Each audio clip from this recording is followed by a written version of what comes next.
Hey guys, this is Pete from MyJewelryBench.com, and today we're going to do another episode of Junk or Gems. And I'm not sure about this watch. Hampden zero size watches were never really that popular, but they're good looking watches.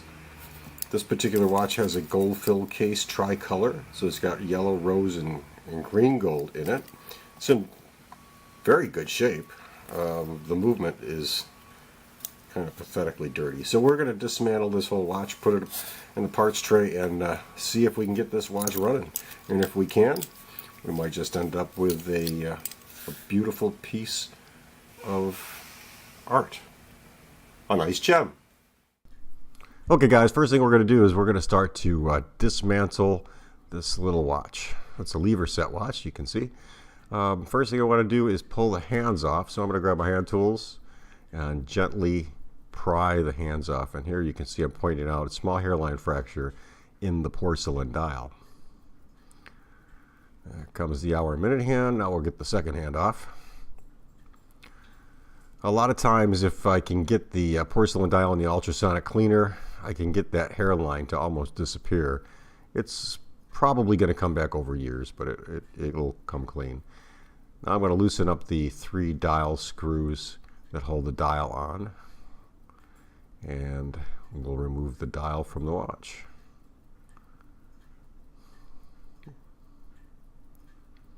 Don't forget, after you remove the dial, you should always tighten those back up. I will tighten these up later. I'm going to remove the dial washer, the minute and hour wheel, and now we're going to get this little gear off here.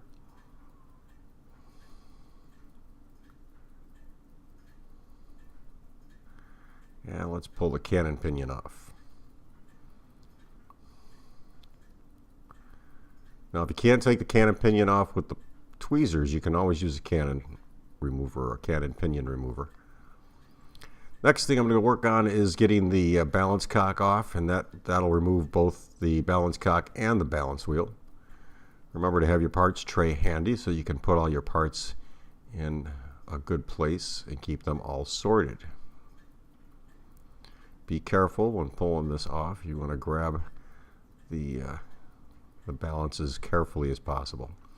Next I'm going to take off the pallet bridge, and we'll remove the pallet fork. Again, these parts are very, very small, so keep them organized. And you can see sometimes with the watch, I don't think this watch has been serviced in 70 years.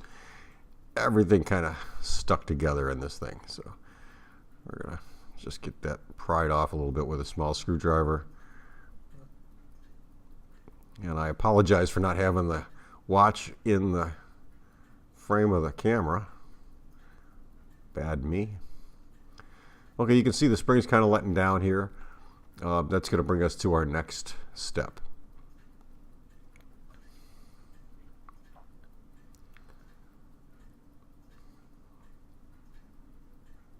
I'm going to remove the train bridge. There are 2 screws holding the train bridge in place. And it looks like I decided to move over to the mainspring bridge. So this plate will come off, and this will expose the mainspring barrel and the first wheel. So we're going to take that off. Now generally, once you get this bridge off, you can take the mainspring out. I'm going to grab the clutch there, put that aside. I'll grab the mainspring barrel. You'll see the first wheel right in the center there. Oh, that's the winding gear for the mainsprings. Put that aside. I'm just checking everything that it's all freed up, nothing seized. Generally, you can't remove the first wheel until you remove the train bridge. So here I'm going to remove that train bridge now. Be careful when you lift that up, lift it straight up so that you don't bend the pinions on the gears. And I'm just going to remove the gears one by one, and I'll put those aside for cleaning.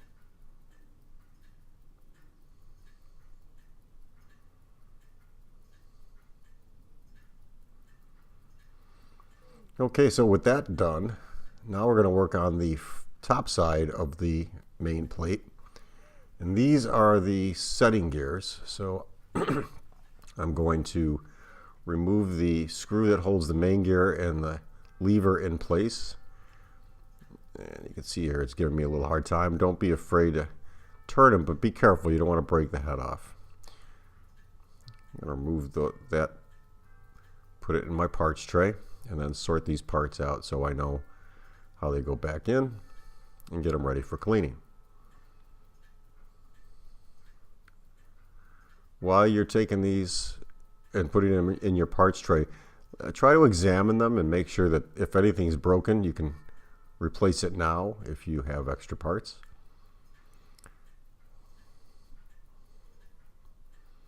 And here you can see I'm going to go ahead and tighten up those dial screws and make sure that they're going to stay in place when we go through the cleaning procedure. If those screws are loose and you put them in an ultrasonic cleaner, or even just a warm bath and brush them with an old toothbrush or a parts cleaning brush, those screws can come out, get lost, and really they're a nightmare to get back together again. Okay, so I didn't film the cleaning. What I'm going to do here is show you that we're reassembling everything. I've already installed the mainspring, and this is a new mainspring. I put that back in the barrel, and I've pre-oiled it. And I'm just showing it here so that you can see we're going to put the cover back on the mainspring barrel and get that ready to put into the watch.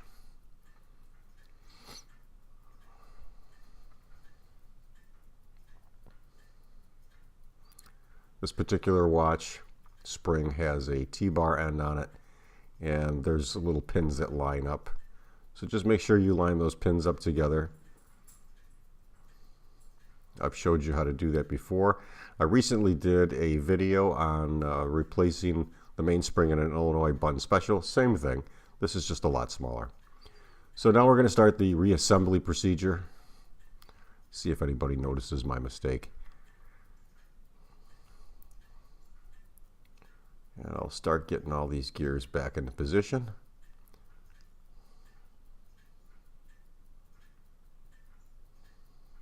Now, if you remember how you take them apart, you'll know exactly how to put them back in.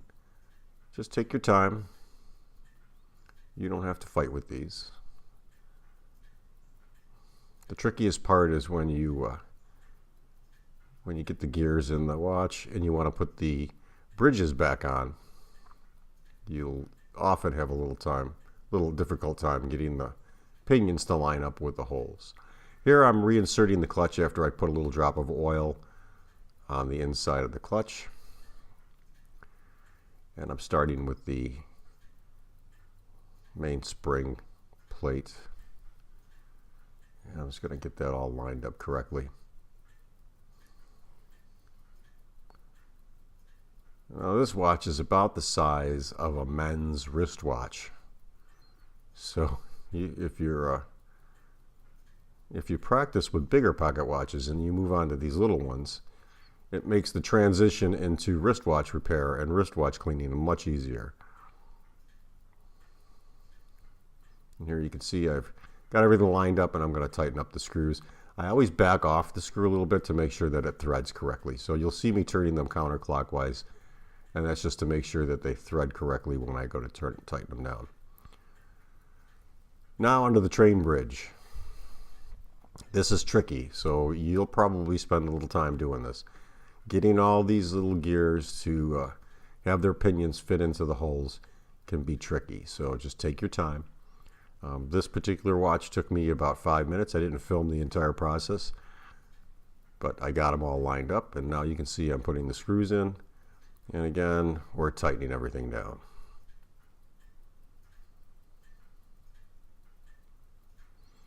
Just take your time. I don't always tighten the screws fully. I like to go back and test everything and make sure that all the gears and springs and everything is free. Once I'm pretty sure that everything's free and there's not going to be any damage caused by tightening up the screws, I'll follow up and tighten each of the screws down. Again, that's by feel. You want to make sure they're tight, but not too tight. You don't want them too loose that over time they come out. Once I'm done with the plates and getting everything screwed back together, I just put a little dab of oil on each pinion at the pivot points, and I'll just give it one more little twist on the gears just to make sure that everything turns well. Sometimes I'll use a little winder, and I'll listen to the train movement.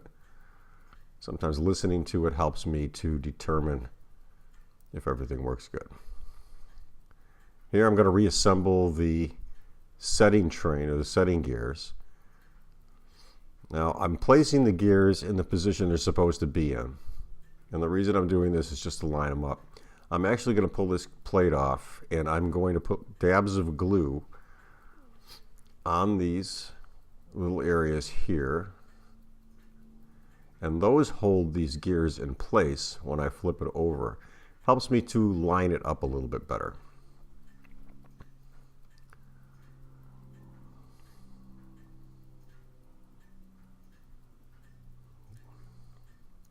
Now on that little lever plate, there's only 2 tabs that you can put the gears on. The center gear has no tab on it. It just sits in place when it's screwed in. Now I probably should have unscrewed the lever to put this back in.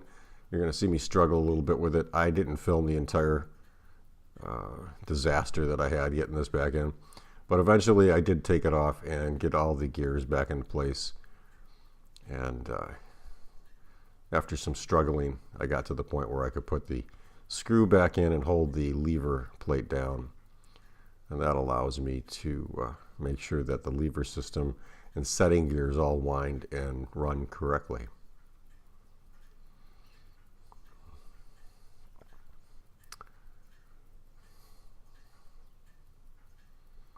Okay, so here you can see that I forgot to put in the winding gear for the mainspring.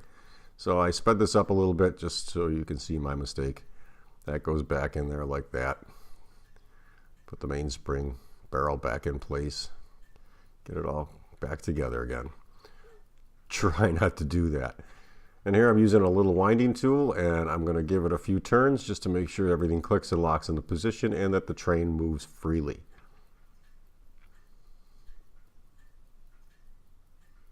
Now that the train's moving freely, I'm going to just get the pallet fork back in. Again, this part, because it's small, can be kind of a struggle, so just be very careful with it. It's an easy part to break. I'm going to put the pallet bridge back on and make sure that the pinion on the pallet fork is lined up correctly. Once it is, we're going to tighten it down with its screw.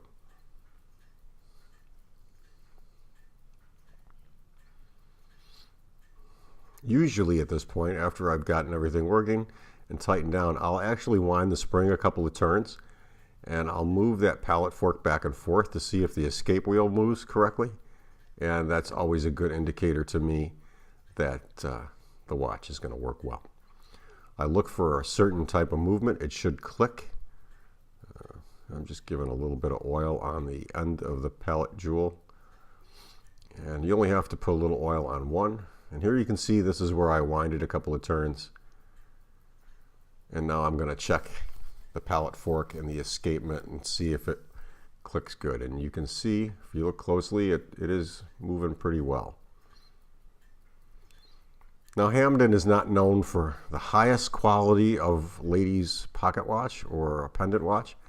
So these watches are good watches. They're not great watches. They were very decorative, and that's what they were meant to be. They were meant to be okay timepieces that were very, very nice to look at. And there you can see the balance wheel took off. That's a good sign. That means that this watch is going to run pretty well. So once I get the balance placed, I'm going to put the screw back into the balance cock, and I'm going to tighten that down.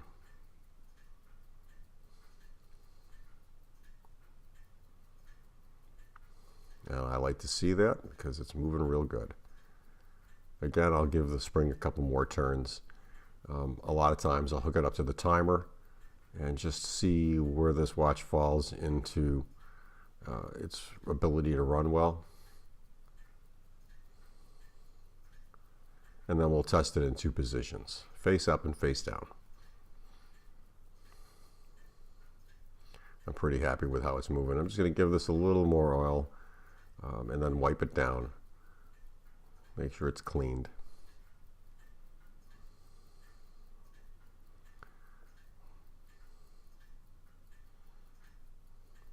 This is a 7-joule watch, which means there are 7 joules in it. There are 2 joules on the balance wheel, top and bottom each. So those are 4 joules. Then you have the 2 pallet joules, which would be 6 joules. And then a 7th joule would be, where would it be? Somewhere in there. Oh, the roller table joule. And the watch is working good. I'm pretty happy. Time to reassemble this.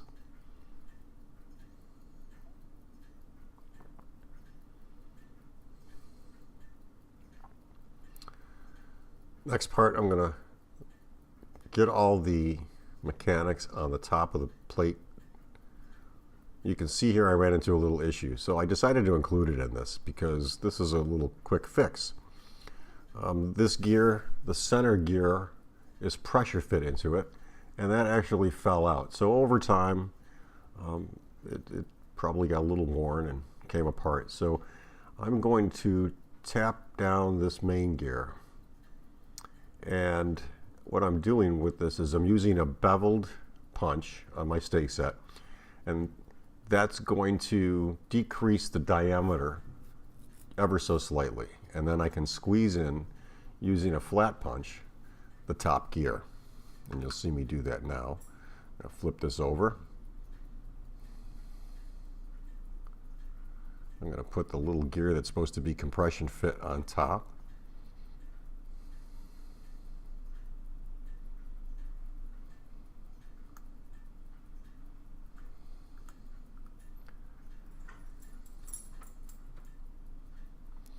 And then using a flat punch, which I'll show you here in a second.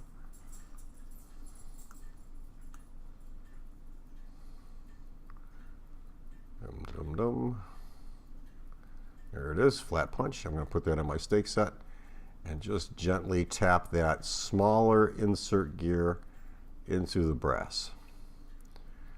Just enough pressure to hold it in place for another 70 years.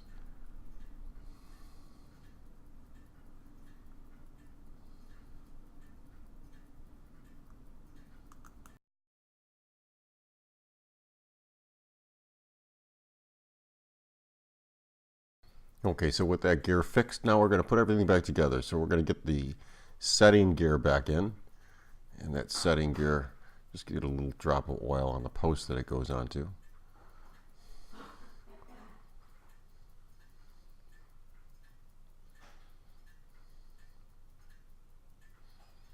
Once that gear is in place, we'll put the hour and, well, actually the next thing we're going to do is put the cannon pinion in place after this.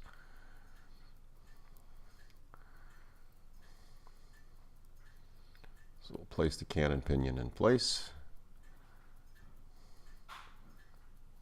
Now we'll get the hour and minute wheels put on.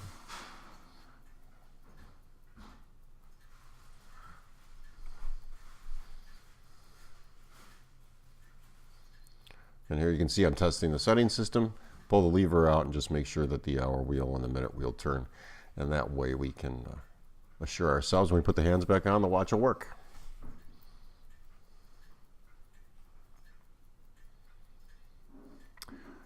Now for the dial washer. And we'll make sure that the dial screws are loosened up.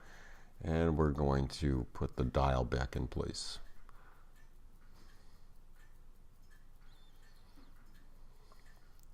Once that dial's set, we'll tighten up the 3 screws for the dial wash, or the dial.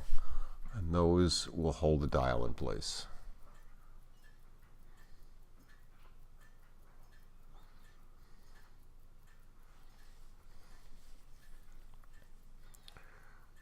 I'm going to wipe off any of the dust that's gotten on this or my fingerprints, and now we're going to usually put the second hand on just to make sure that everything's running good.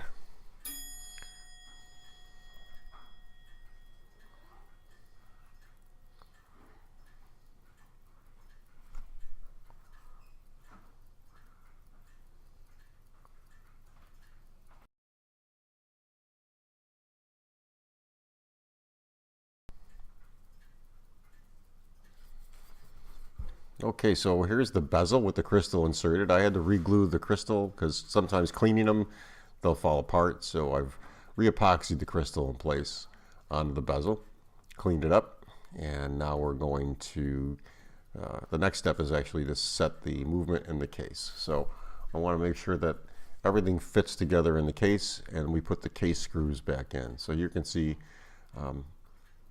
I'm getting the movement situated in the case frame. I'm inserting the crown and stem into the watch. Sometimes with a watch like this, you can have a little struggle, but most of the time they go in relatively easy. Once I've got the crown in place, I'll make sure that the case screws are set. I've already got one in, and here I'm inserting the last of the case screws, and I'll tighten that up, and that'll hold the movement in the pocket watch frame.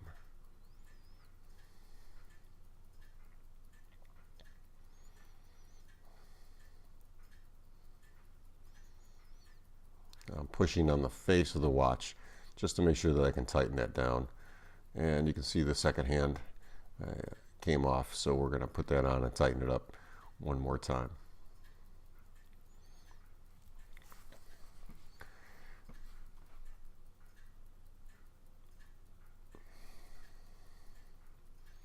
Let's grab that little second hand.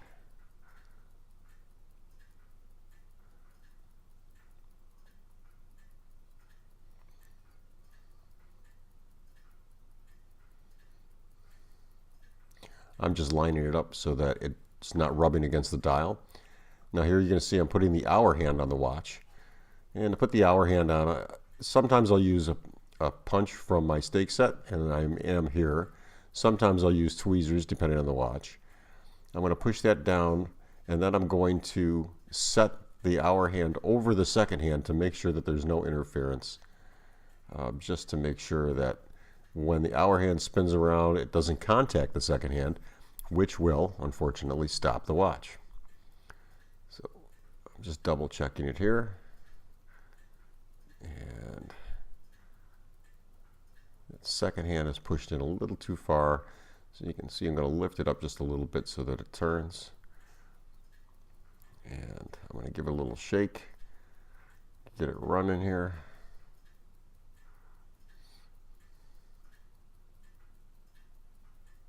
And there we go. Now I'm looking at the clearance of the hour hand over the second hand, and hopefully it's enough clearance.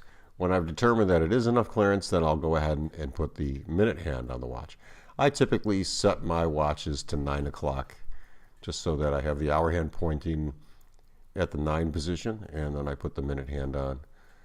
The minute hand is much easier to set on the watch. And here again, once I get the minute hand on, I'm going to check for clearance over the hour hand. And you can see it's kind of touching there, so I'm going to just kind of gently bend the hour or the minute hand so that it makes no contact with the hour hand.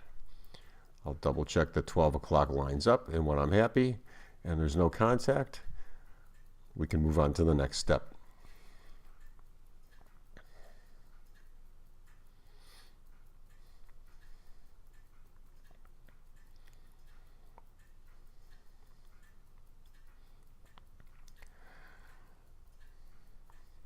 So far so good. It's looking like a good pocket watch.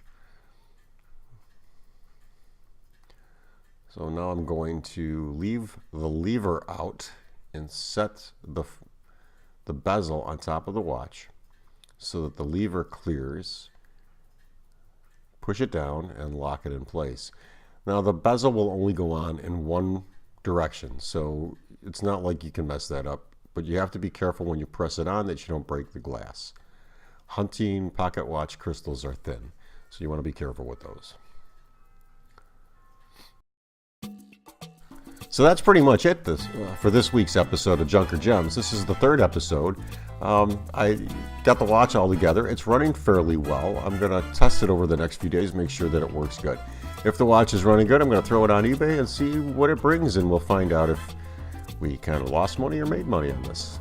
I think with this gold-filled case with the tricolor gold, Watch is in really good shape. It's not great. It is a Hampden. It is 7 jewel. It's a lady's decorative watch. It wasn't made to be, you know, like a railroad pocket watch. But no, it's going to work out good, I think. If you have any questions, fire off a message below. If you like this channel, please give us a thumbs up and subscribe. Any sharing that you could do on this video would be great too. The more exposure I get, the better it is for my channel. I appreciate it.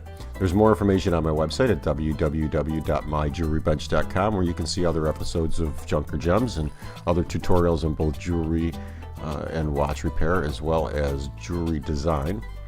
And if you want to help support this channel, you can support us on Patreon. The link is below. Thanks, guys, and happy watchmaking.